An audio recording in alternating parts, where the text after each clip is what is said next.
नमस्कार, स्वागत है आपका हमारे इस YouTube चैनल पर। मैं मुनमुन श्रीवास्तव आपका हार्दिक अभिनंदन करता हूं। दिल्ली विश्वविद्यालय में सेकंड और फोर्थ सेमेस्टर की परीक्षाएं चल रही हैं और इनमें रेगुलर की परीक्षाएं भी हो रही हैं और एसओएल की परीक्षाएं भी हो रही हैं।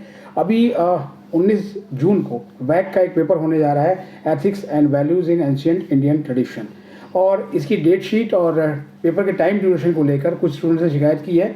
हम इसके बारे में बात करने के लिए पहुँचे हैं ड्यू के एग्ज़ाम ब्रांच, और हमारे साथ मौजूद हैं OSD प्रोफेसर अजय अरोड़ा। और आइए उनसे जानते हैं कि क्या स्थिति है। सर नमस्कार, धन्यवाद जी।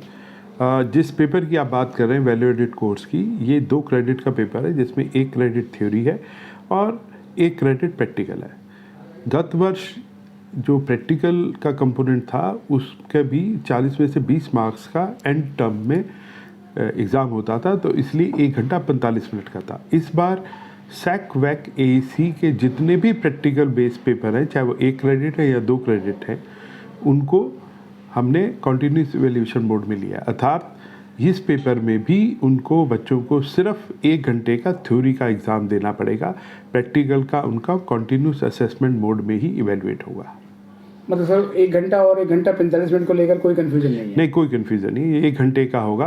सुबह 9 बजे एग्ज़ाम शुरू होगा, अब 10 बजे तक होगा जैसे होता है। पिछली बार क्योंकि इसमें प्रैक्टिकल के 20 नंबर का अलग से कंपोनेंट था, इसलिए वो 1 घंटा 45 मिनट का था।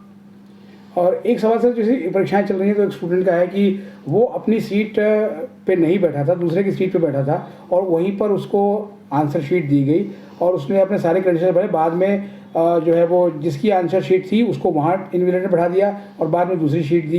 तो क्या इससे उसके रिजल्ट पे कोई फ़र्क पड़ेगा सर? नहीं, ऐसा नहीं है। अगर कॉलेज ने इसको ऐसा किया है तो उसके लिए प्रॉपर प्रिकॉशन ले ली होगी।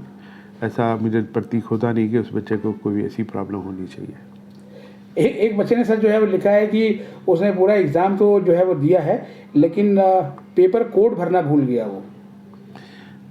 देखिए, ऐसा होता है कि अगर गलती से वो कॉपी किसी और बंडल में चली गई तो बहुत मुश्किल हो जाती है। अगर वो उसी बंडल में रही तो प्राय उसी बंडल में रहती है, तो फिर वो प्रॉब्लम कम होती है, क्योंकि उसमें UPC कोड भी होता है। हम serial number of question paper भी करते हैं, तो प्राय ऐसी प्रॉब्लम होती नहीं। हाँ, लेकिन अगर उसकी या टीचर की वजह से कॉपी किसी और बंडल में चलेगी, हिस्ट्री कॉपी पॉलिटिकल साइंस में चलेगी, तो कई बार इस गलती का जो पता है वो 2-3 दिन के बाद 2-3 महीने के बाद पता लगता है।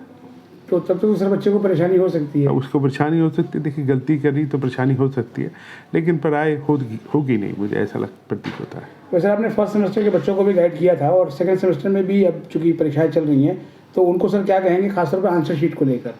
देखिए, आंसर शीट में मैंने पहले ही कहा था कि ये उनकी जिम्मेवारी है कि वो सारी इन्फॉर्मेशन ठीक तरीके से भरे, ताकि उसका UPC कोड, उसका examination roll number, date of examination और उसका serial number of question paper वो ठीक तरह से भरना चाहिए, ताकि अगर इस तरह से कोई प्रॉब्लम हो तो बाकी सारे जो पैरामीटर हैं उससे उसकी कॉपी पहचानने में आसानी हो। बहुत बहुत धन्यवाद सर, सब के लिए। नमस्कार।